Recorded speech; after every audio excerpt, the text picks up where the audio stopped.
If you've been following the Musk, Rubio, Steve Bannon meltdown, you can see why Tiny Fingers gets upset when pressed on their relationships. It's like sharing a wrestling mat with Jim Jordan. While Trump is the classic definition of sociopath, Musk and Rubio are like two 10-year-olds fighting over the latest Victoria's Secret catalog. So when a reporter asks about it, Trump freaks out and attacks the reporter. I'll show you that in a second. But first, why are Rubio and Musk fighting? Because they are two incompetent, spineless rats, both of whom strongly criticize the First Lady, but now we're fighting to see who Tiny Fingers will take to the dance. How dare you, sir?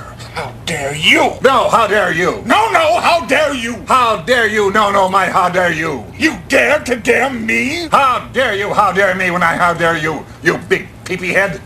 You are the pee-pee head. Mr. Booger Lips, caca mouth. So when the reporter asked Trump a question, Trump actually told the reporter, well, watch it yourself. Mr. President, since you last spoke about it yesterday, some details have come out about your cabinet meeting with Elon Musk and some clashes potentially between Secretary Rubio and Secretary No Duffy. clash. I was there. You're just a troublemaker. And you're not supposed to be asking that question because we're talking about the World Cup.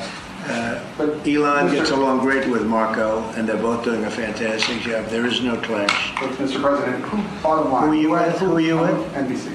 No wonder. That's Mr. President, NBC. who has more authority, Elon Musk or your cabinet secretary? Any other questions? Now, Trump has been empowered through a dangerous cocktail of ignorant piglets like Dairy Queen and the hillbilly MAGA base. MAGA cannot be ignored. Indictable.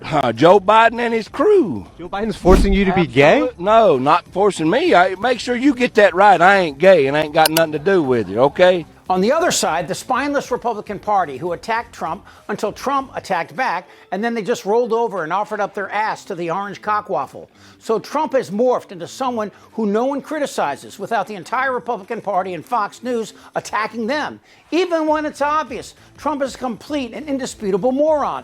For example, when Newsom came out and said that trans men shouldn't be playing sports with girls or women, not a particularly crazy idea of the right, Trump freaked out, thinking Newsom might try to steal the trans mantle, and he said this. $8 million for making mice transgender. This is real. No, it's not. It's transgenic mice, not transgender mice. How about learning to f***ing read first? What would transgender mice even be? As you just heard, he's certifiable, but his whole ignorant posse are so fearful they say nothing. And not only is it certifiably nuts, but his supporters on Fox and across Red America didn't blink. And that's just one of the hundreds of moments where the man with a nuclear code tells us who he really is. And we're going communist. Don't kid yourself. All Americans need a Bible in their home, and I have many. Now, there are other examples where Trump has lashed at reporters, and of course, every dictator hates reporters. I want to be a dictator. But few are as memorable as Trump's clash with CNN's Jim Acosta, who, like a dwindling few, has no fear of the fat one. Thank you, Mr. President. I wanted to challenge you on one of the statements that you made in the tail end of the campaign in the midterms. Here we go. If you don't mind, Mr. President, that this caravan was an invasion. As you know, Mr. President, I consider it to be an invasion. As you know, Mr. President, the caravan was not an invasion. It's a group of migrants moving up from Central America towards the border with the U.S. Thank you for telling me that. I appreciate it. Why did you characterize it as such? Because I consider it an invasion. You and I have a difference of opinion. But do you think that you demonized immigrants in this election? Okay, so far so good, although you can tell Trump is ready to flip out. He hates Acosta. These were people, this was an actual, it happened a few days ago. And they're hundreds of miles away, though. They're hundreds and hundreds of miles away. That's not an invasion. Honestly, I think you should let me run the country. You run CNN. All right. And if you did it well, your ratings would be much better. If I may ask one other question. And right here is where Trump goes orbital. Mr. President, if I may ask one other question, are you worried? That's enough. That's enough. Mr. President, I was going to ask one of the other folks. That's enough. Pardon me, ma'am. Mr. President, that's enough. Mr. President, I had one other question, if I may ask, on the Russia investigation. Are you concerned that you may have? I'm not concerned about anything with the Russian investigation because it's a hoax. That's enough. Put down the mic. Mr. President, are you worried about indictments coming down in this investigation? Now back to Rubio versus Musk. And what you have here is Trump using Musk to try to assuage the MAGA idiots who think we're a socialist society. And of course, Elon receives basically $8 million a day from the federal government for his space Starlink projects, which blow up as frequently as Fat Donnie shits himself. And let's talk socialism. This porker, Dairy Queen, Federal employees do not deserve their jobs. Federal employees do not deserve their paychecks. Miss Waffle House received more than $100,000 in PPP loans that she never paid back, as well as the millions of MAGA rednecks on government assistance via federal dollars, mostly courtesy of blue states like California and New York, you're welcome very much, who fund these doughy-eyed, illiterate, pouty welfare humps while they cry about the federal government.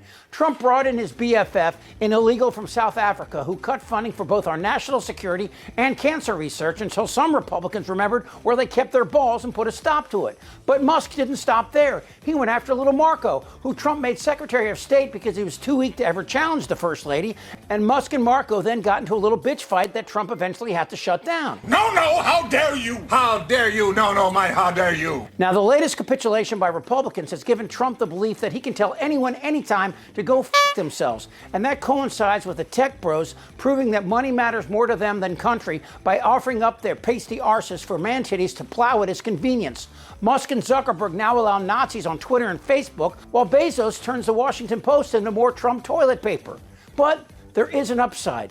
There are millions of young people of all colors and national origin who live here now, and while the 14th Amendment says Trump can't remove them, they aren't intimidated by, well, his grotesque spasms of hate. So do you think that dementia-riddled dickhole with delusions of adequacy realizes that he's not on the campaign trail anymore?